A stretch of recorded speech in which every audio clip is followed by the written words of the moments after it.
Bonjour, on se retrouve aujourd'hui pour une nouvelle vidéo.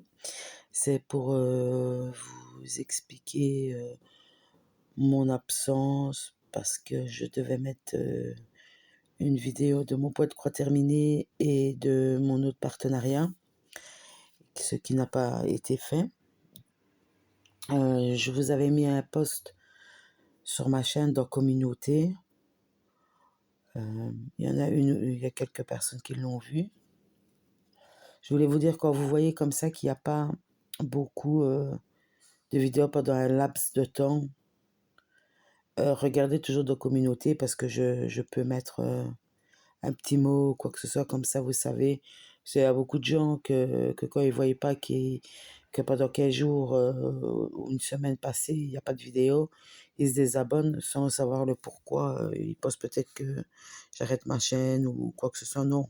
S'il n'y a pas de vidéo, c'est parce que j'ai pas de partenariat à montrer ou que je n'ai pas de projet d'avancement à vous montrer, ou alors pour d'autres raisons. Donc je mets là-bas dans la communauté ce qui se passe. Donc je voulais vous expliquer mon réveillon de Noël et jour de Noël, et de pourquoi je n'ai pas fait de vidéo, rien du tout, juste c'était une vidéo programmée pour vous souhaiter un joyeux Noël à tous. Et j'en profite pour vous souhaiter une bonne année aussi. C'est qu'en fait, rien ne s'est passé comme prévu. Le 22, le 22 décembre, mon chéri s'est levé, il a été malade, il a vomi et tout ça. Il n'était vraiment pas bien. Et je me dis, à mon avis, il a peut-être pas digéré ou quelque chose ainsi. Il était vraiment patraque, tout blanc. J'ai dit, je vais laisser passer la journée, je lui donne des antivomitifs, tout ça. Il ne mange presque pas, il ne boit presque pas, rien du tout. Je dis, c'est bizarre.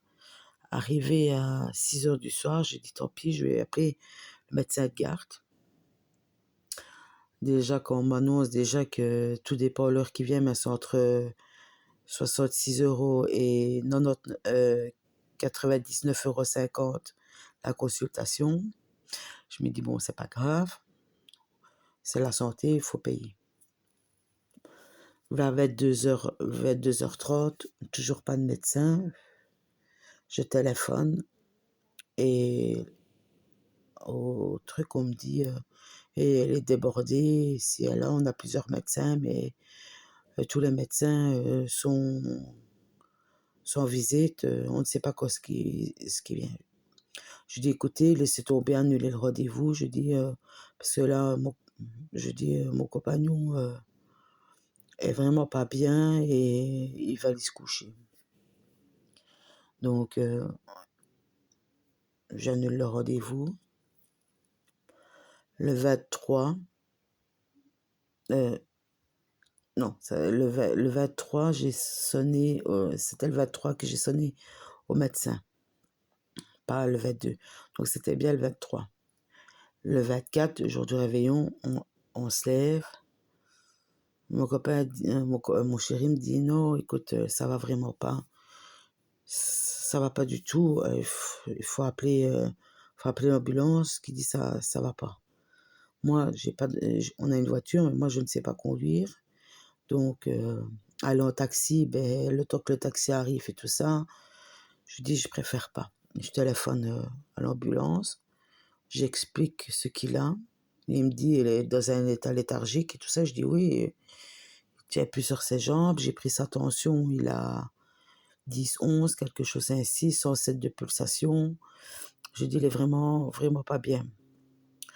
Du coup, dit, on vous envoie une ambulance. L'ambulance arrive, on sort parce qu'il savait encore bien marcher. Hein. Il sort, on sort. Là qu'on me dit, ah, vous ne pouvez pas rentrer dans l'ambulance parce qu'il y a un infirmier avec nous. Pour pas envoyer le SMUR, parce que c'était pas un état grave. Ils ont envoyé un médecin avec. Donc vous ne pouvez pas monter. Je dis: «Ah, ben, vous allez quand même me dire où est-ce qu'il va être, à l'hôpital parce que, il faut quand même bien que je prenne le taxi pour aller le rejoindre». «Oui, oui, on vous tiendra au courant». Je suis restée un quart d'heure devant l'ambulance à attendre. Donc on l'a fait, on lui a mis un cathéter, dans le bras, on lui a fait une prise de sang, on a on lui a passé un antivomitif, on a pris sa température, on a pris, son taux de sucre, donc piqué dans le doigt, le pouls, électrocardiogramme et tout le truc. Mais moi, ça, je ne le savais pas, puisqu'il ne me disait rien. Alors l'ambulancier qui sort, il me dit: «Je fais le rapport à la régie, à la centrale, je vous tiens au courant». OK. Donc il me dit ça: «Bon, va à tel hôpital». Je lui dis: «D'accord». Donc il part chez sirène hurlante, tout le truc. Moi, je le rejoins à l'hôpital sans savoir, ce qui se passe, quoi. Là-bas, on me dit: «Il faut attendre un quart d'heure, on est en train de s'occuper de lui». J'ai dit: «Ça va». Après, on me dit que je peux aller le rejoindre, je vais au box, dans le box où ce qu'il était. Là, il m'explique qu'on a fait un électrocardiogramme dans l'ambulance et tout ça et qu'on lui en a refait un aussi à l'hôpital, mais que tout était bon et qu'on lui a fait un test, Covid, donc par la prise de sang et un test, PCR à l'hôpital. Parce que, les ambulanciers et l'infirmier pensaient que c'était une intoxication alimentaire ou le Covid. Parce qu'ils ont expliqué que juste avant lui, il y a 3-4 Covid qu'ils ont été chercher. Je dis: «Oui, oui, oui», je dis: moi je vais demander à l'accueil un masque au cas où». Donc on attend. Il était même pas midi, hein. Donc j'attends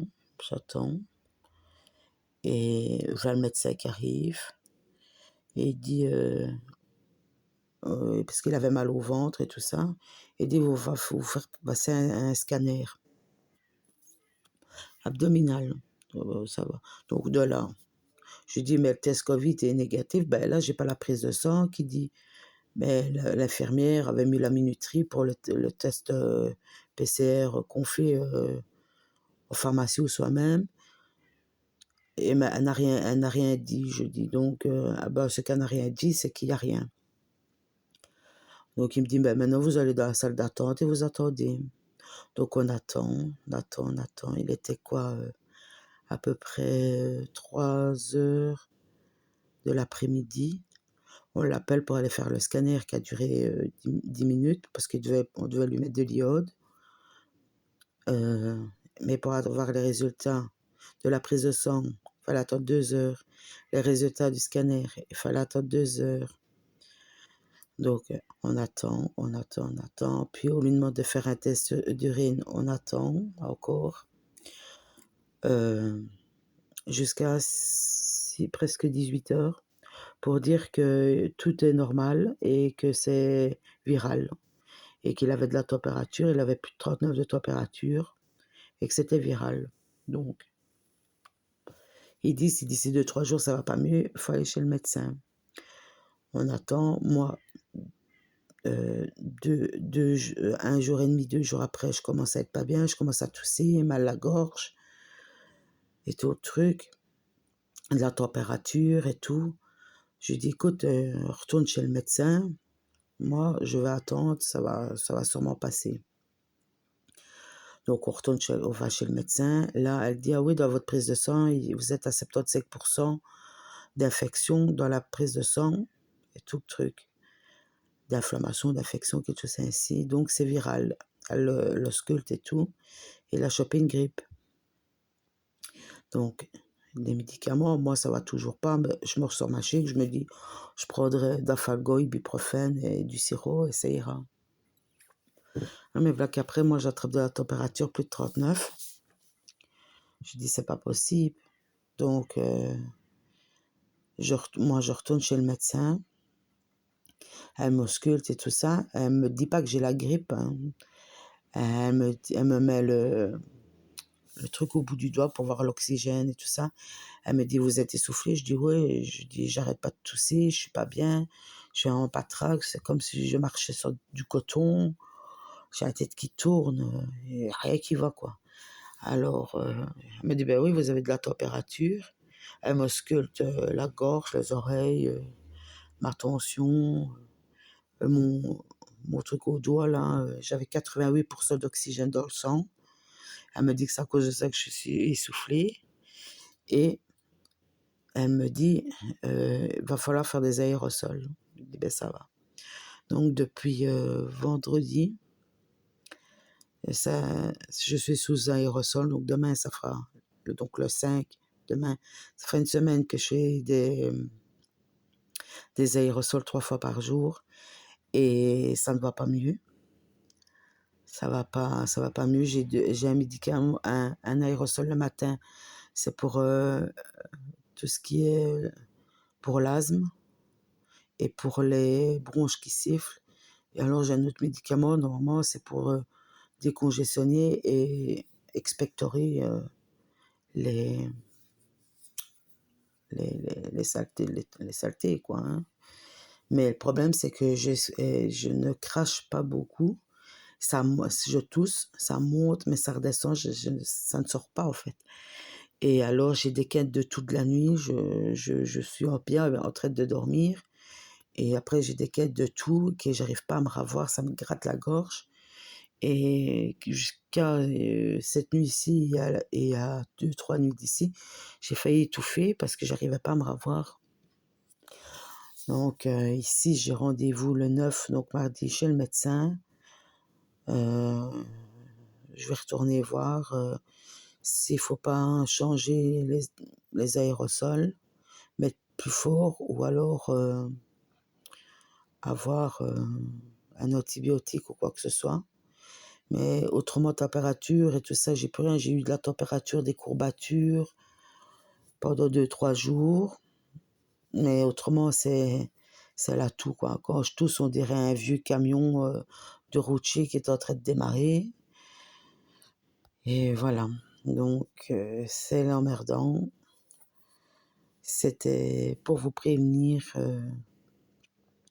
de mon absence, que vous n'avez pas eu beaucoup de vidéos parce que c'est pour faire des vidéos et m'entendre tousser, comme une rachitique toutes les 5 minutes, c'était pas la peine. Mais comme ici, je ne tousse plus trop de la journée, mais c'est beaucoup de la nuit. C'est pour ça que je vous fais cette petite vidéo pour vous prévenir, que j'ai eu ce souci-là et que je croise les doigts pour que ça aille mieux. Je peux vous dire que ça fait plus d'une dizaine d'années que je n'ai pas eu même ne cesse qu'un rhume. Alors quand je me tape, à mon avis, je me suis chopé la grippe. Et la grippe et une bronchite, plus le rhume, la température et tout ça. Quand votre corps n'est plus habitué à à ne pas être malade, parce que je vous dis, je ne suis jamais malade. Votre corps, quand il ramasse tout ça d'une fois, je vous prie de croire que vous n'êtes pas bien, quoi. Donc voilà, c'était juste cette petite vidéo pour vous expliquer. Il y aura 2 prochaines vidéos, ce sera sur le point de croix que j'ai fini, que je devais déjà faire depuis un petit moment et le partenariat aussi que je vais faire la vidéo, mais que je ne savais pas faire. Voilà, ben moi je vous souhaite encore une bonne journée et encore une bonne année à vous. Je vous fais des gros bisous, portez-vous bien et faites attention à vous parce que ici en Belgique, le médecin et les ambulanciers, tout ça, ont bien dit qu'il y avait beaucoup de cas de grippe et de Covid qui étaient là. Et que mon médecin m'a dit les 3 patients sur 4 qui viennent au cabinet, ils ont la grippe. Donc moi maintenant, je vais remettre le masque et voilà, je préfère parce que si ça tourne mal, si ça tourne en bronche, en bronchopneumonie, tout ça, moi j'ai pas trop envie. Voilà, ben faites attention à vous, portez-vous bien, faites attention à vous par ces temps-ci. Je vous fais des gros bisous et je vous dis à la prochaine. Bye bye.